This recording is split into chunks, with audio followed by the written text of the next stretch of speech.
존경하는 국민 여러분, 저는 오늘 우리 경제의 기초를 튼튼히 하고 재도약을 위한 정부의 국정운영 방안에 대해서 말씀드리고자 합니다. 그 계획과 추진은 국민 여러분의 동의가 있어야 하고 적극적인 동참이 있어야 성공할 수 있습니다. 오늘 제가 이 자리에 선 것도 국민 여러분의 협조와 협력이 절실하기 때문입니다. 국민 여러분, 지금 세계는 글로벌 금융위기 이후 급속히 재편되면서 각국의 생존 경쟁이 갈수록 치열해지고 있습니다.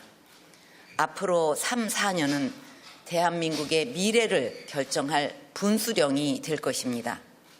국내적으로 2017년부터 생산 가능 인구 감소가 예고되는 가운데 방만한 공공부문과 경직된 노동시장, 비효율적인 교육 시스템과 금융 보신주의 등으로 성장 잠재력이 급속히 저하되고 있습니다. 또한 우리의 미래를 책임질 성장 엔진이 둔화되면서 저성장의 흐름이 고착화되고 있고 경제의 고용 창출력은 갈수록 악화되고 있습니다. 이런 고질적이고 구조적인 문제를 근본적으로 해결하고 우리나라가 세계 경제의 주역으로 다시 한번 도약하기 위해서는 경제 전반에 대한 대수술이 불가피합니다. 이러한 인식 아래 그동안 정부는 G20 국가 성장 전략 중 1위로 평가받은 경제혁신 3개년 계획을 수립하였고 공공, 노동, 교육, 금융의 4대 구조 개혁으로 경제 체질을 개선하고 창조 경제와 문화 융성 등을 통해 신성장 동력을 창출하기 위해서 혼신의 노력을 기울여 왔습니다. 이러한 개혁을 완수하고 경제 재도약을 이루기 위해서는 정부의 노력뿐만 아니라 모든 경제 주체들의 하나된 노력이 절실합니다. 지금 우리가 가고자 하는 개혁의 길은 국민 여러분에게 힘든 길이 될 수도 있습니다. 그렇지만 우리와 후손들을 위해서 반드시 가야만 하는 길입니다. 국민 여러분께서 마음을 모아 힘껏 지지해 주신다면 역대 정부에서 해내지 못한 개혁을 반드시 이루어낼 것입니다. 우리 모두가 한 배를 타고 있는 공동 운명체라는 인식으로 경제 재도약을 위해 힘을 모아 주실 것을 간곡히 요청드립니다. 존경하는 국민 여러분, 정부는 우리 경제의 재도약을 위한 첫 번째 과제로 노동개혁을 강력하게 추진해 갈 것입니다. 노동개혁은 일자리입니다. 노동개혁 없이는 청년들의 절망도 비정규직 근로자의 고통도 해결할 수 없습니다. 고령시대를 앞두고 청년들의 실업 문제를 지금 해결하지 못하면 우리 미래의 큰 문제로 남게 될 것입니다.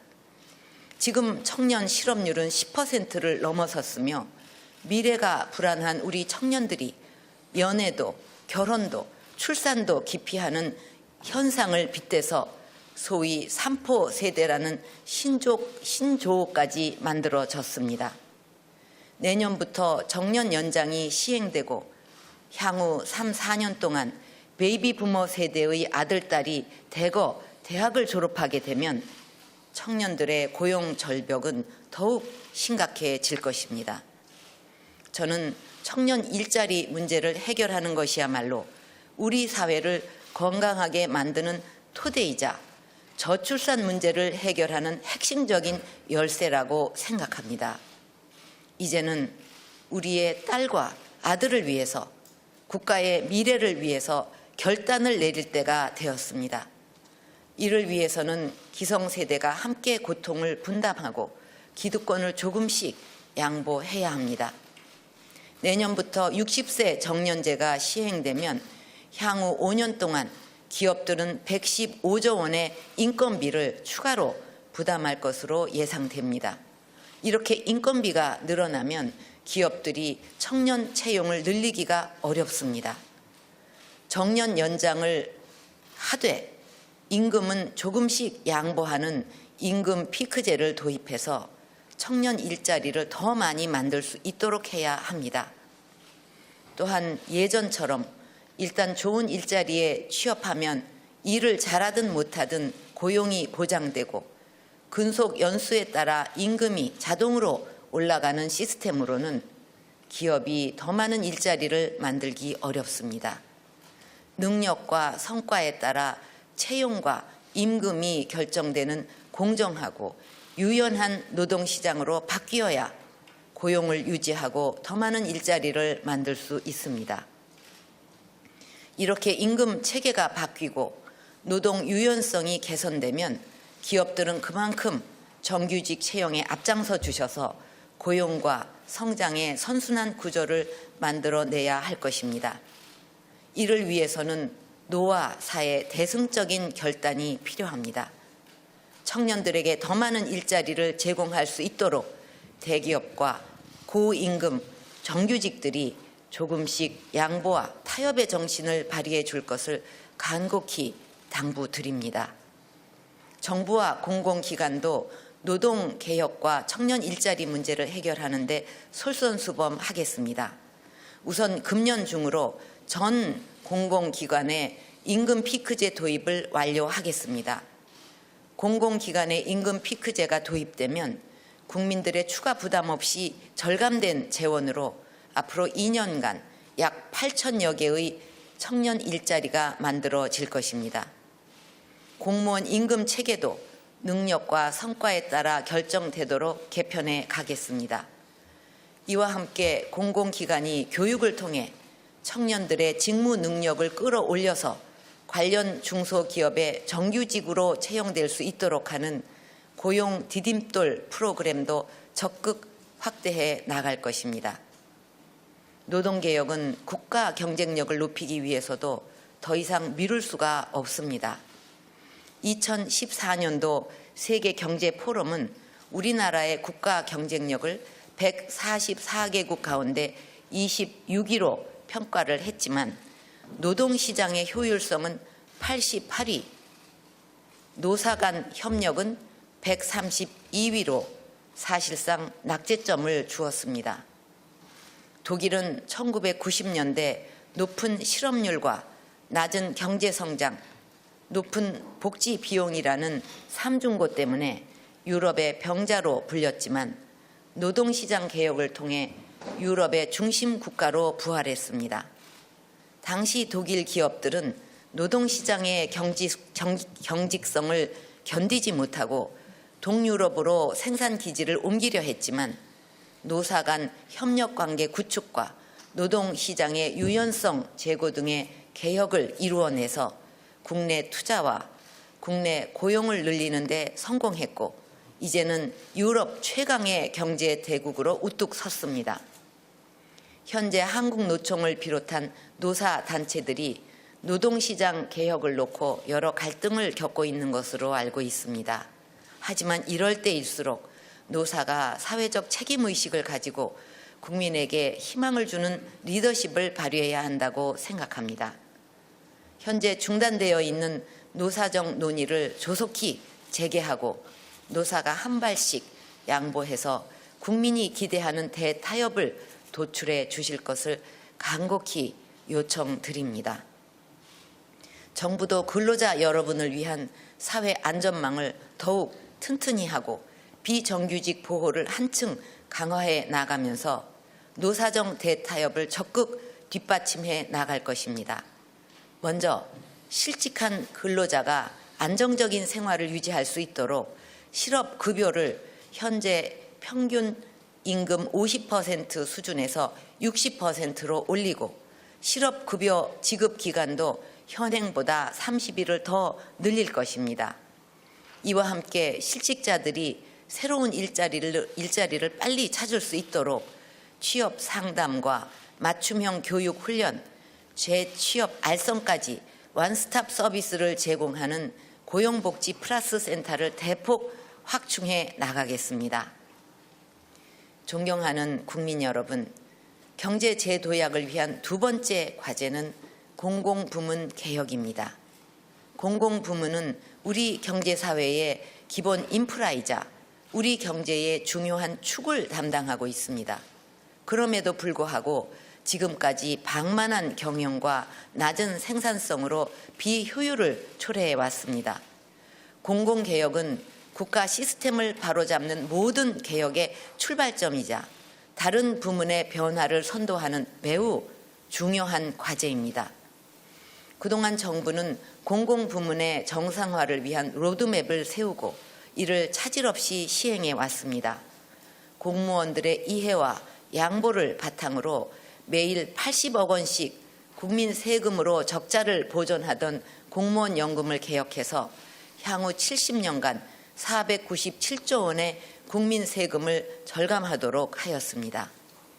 부채 감축과 방만 경영을 개선해서 작년에는 공공부문 전체 수지가 7년 만에 흑자로 돌아섰습니다. 이러한 1단계 개혁 성과를 토대로 앞으로는 공공기관의 중복, 과잉 기능을 핵심 업무 중심으로 통폐합해서 국민에게 최상의 공공 서비스를 제공하고 봉사하는 조직으로 탈바꿈시키겠습니다. 국민의 혈세 낭비를 막기 위한 정부 예산 개혁도 시급한 과제입니다. 국가 보조금의 부처 간 유사 중복 사업은 과감하게 통폐합하고 부정수급 등의 재정 누수를 제도적으로 차단해서 매년 1조 원 이상의 국민 혈세를 아끼도록 하겠습니다.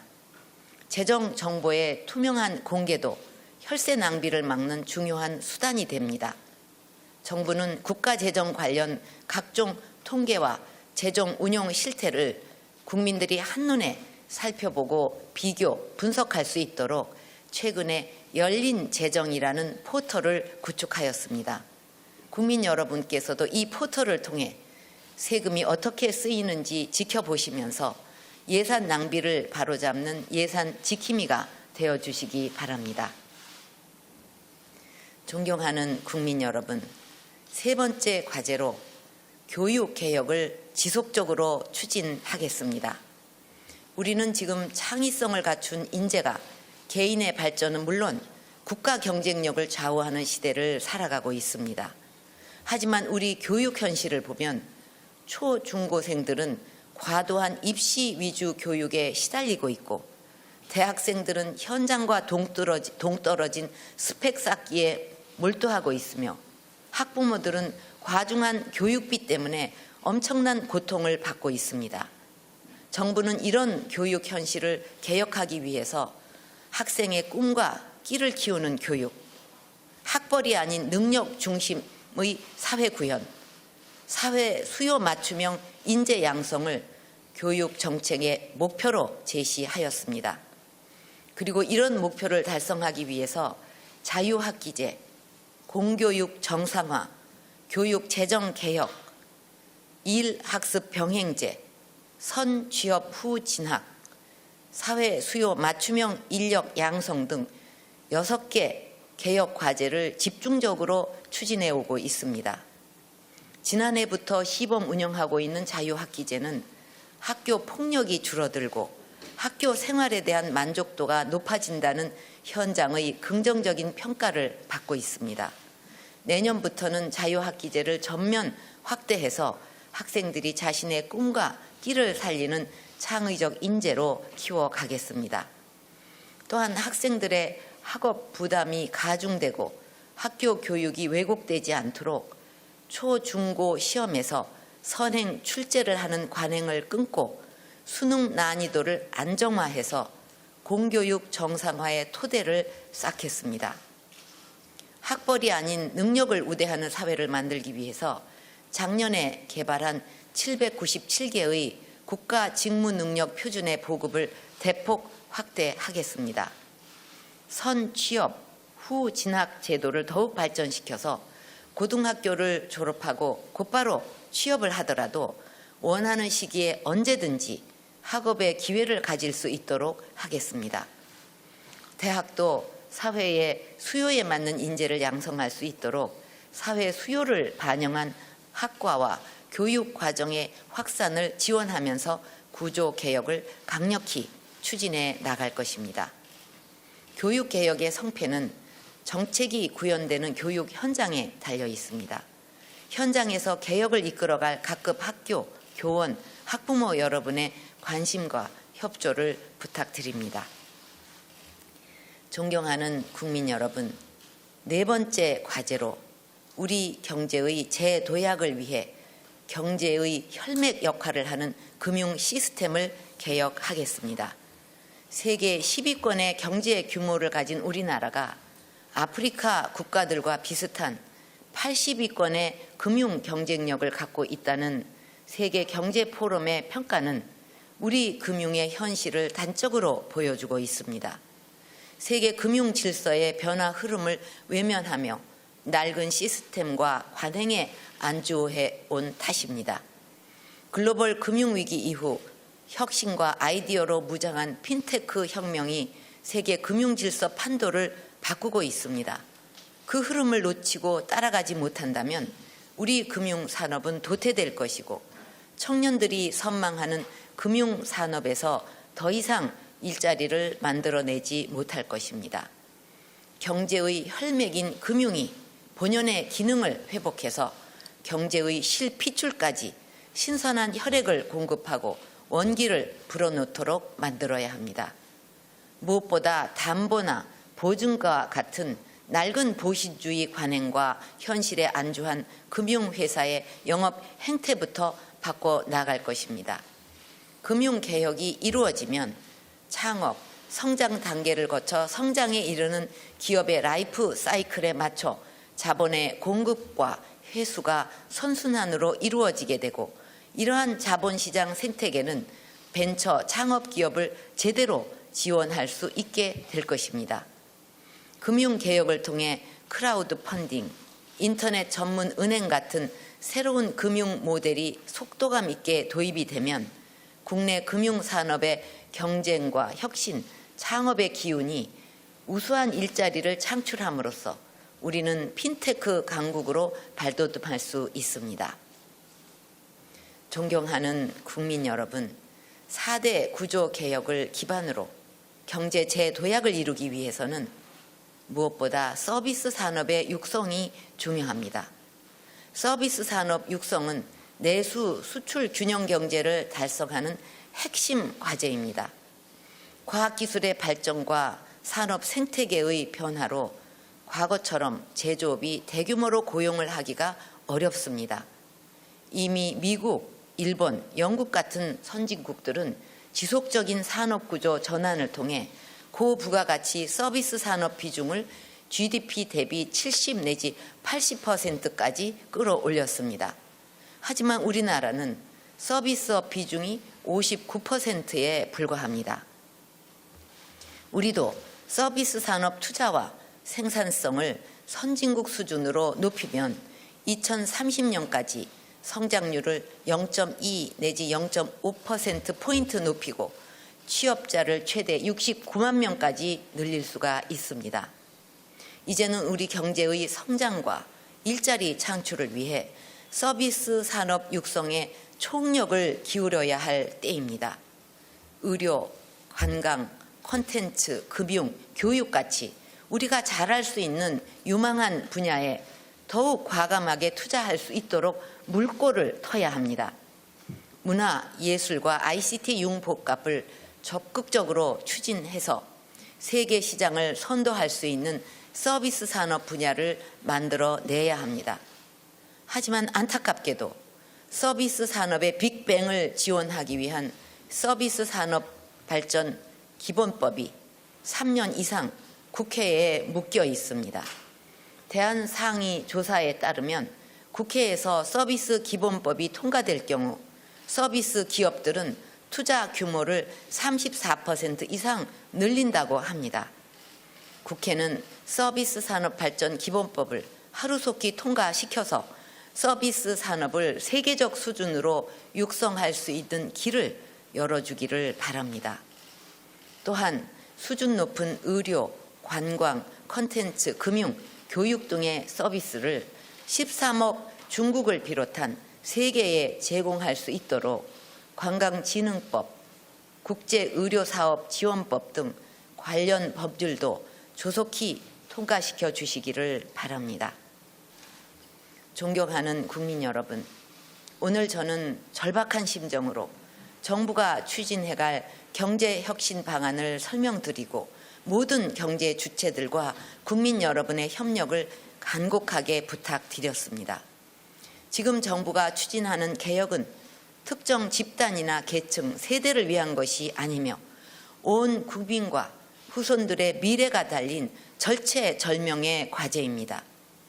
이제 이 개혁을 반드시 성공시켜서 새로운 대한민국을 건설해 나가는 길에 함께 나서 주실 것을 당부드립니다.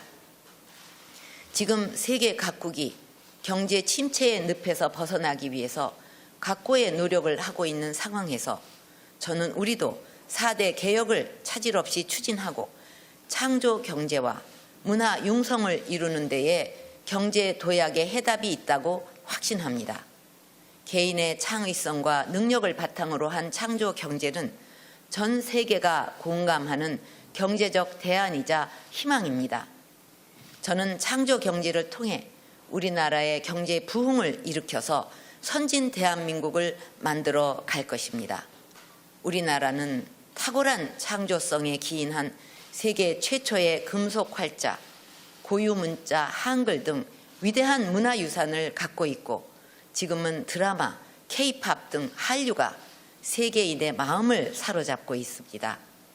지금 전 세계는 문화 영역을 넓히고자 모든 역량을 모으고 있습니다. 그것은 문화가 가지고 있는 무한한 가능성과 잠재력 때문입니다. 문화는 언어의 장벽, 관습의 장벽을 넘어서 세계인의 마음을 하나로 모을 수 있는 유일한 길이기 때문에 더욱 열광하는 것입니다. 이제 대한민국은 5,000년의 전통, 아름답고 독창적인 우리 문화를 통해서 세계 속에서 문화를 선도하는 문화 강국으로 발돋움해야 합니다.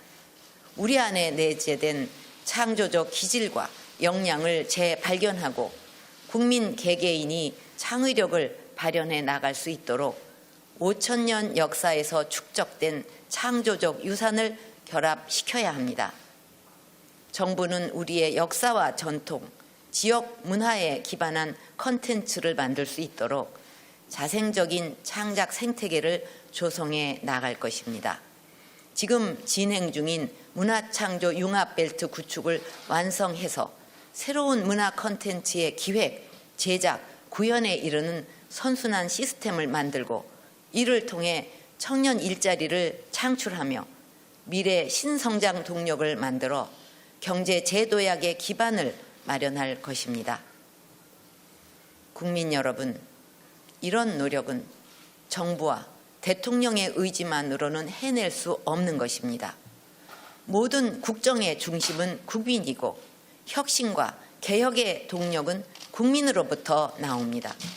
국민 여러분이 함께 손잡고 동참해 주실 때만이 나라와 가족과 개인의 삶을 바꿔놓을 수 있습니다. 나라와 개인과 가족의 미래를 위해 조금씩 양보하고 서로 협력하며 힘찬 행진을 해주실 것을 간곡히 부탁드립니다. 서로의 짐을 조금씩 나누어 지고 대화와 양보를 통한 상생의 지혜를 발휘해서 대한민국의 희망찬 미래를 함께 열어 나갑시다. 감사합니다. 네. 언제나 조국과 민족을 생각하는 박정희 대통령은 나의 조국이란 노래 속에 그 마음을 담았습니다.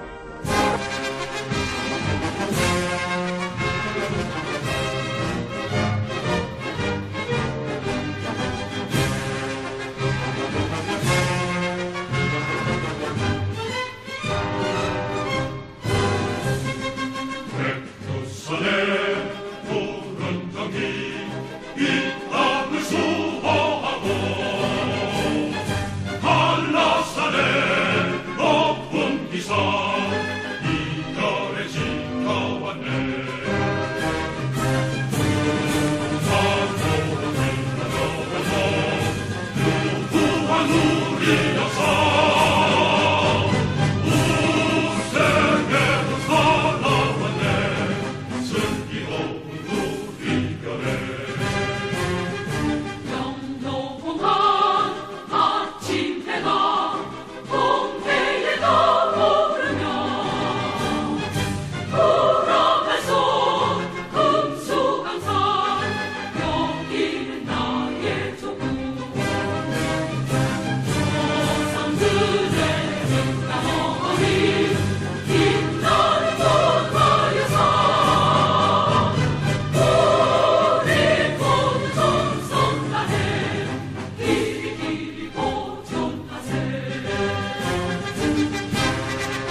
길